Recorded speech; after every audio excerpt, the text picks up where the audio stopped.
when I was 14 years old, 9/11 happened, and I got a big fear of flying over it.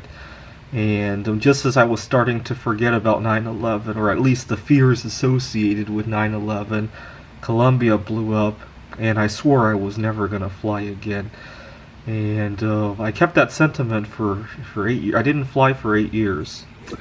When I was working on my PhD, my advisor wanted me to go to a conference in Rome, and around the same time, I had a bad relationship experience here in the United States, and I thought I would go try my luck in another country, and so I bit the bullet and I took the flight. And over the next 9 years, I plotted out a chart of how far I've traveled. So that first year I went to a conference in Rome and then another one in Taiwan. And I'm so glad I went to that conference because that was the last time I saw my grandpa. He passed away 6 months later, and we went to his funeral, obviously. The following year, I went to a job interview that was across the country.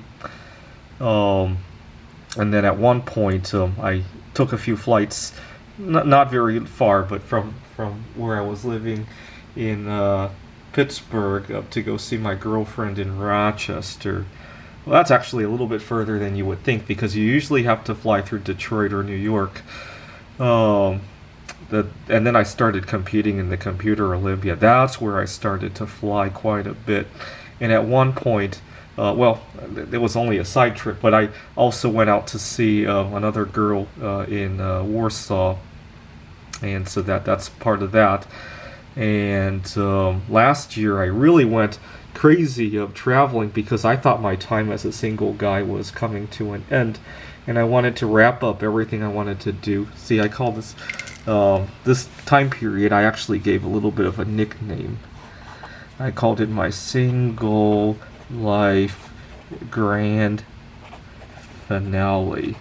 And the reason for that name was because at the time in 2017, Cassini had concluded its mission at Saturn after spending 13 years at Saturn. It took one last reading of Saturn's atmosphere, and then it dived into Saturn.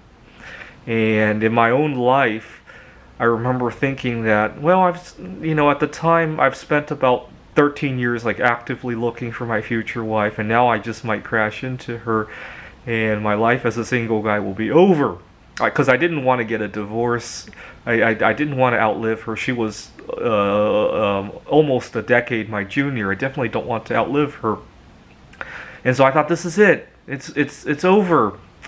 And I had about the same length of a mission as Cassini, so it was a good analogy. And so I was exploring everything around me, right? My computer Olympiads, vacation spots, obviously, wrapping up with all of my female friends.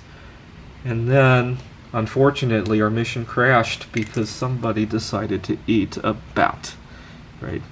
I don't know if this is and so we all had to quarantine where we were, and I ended up about here if we were drawing this to scale, right?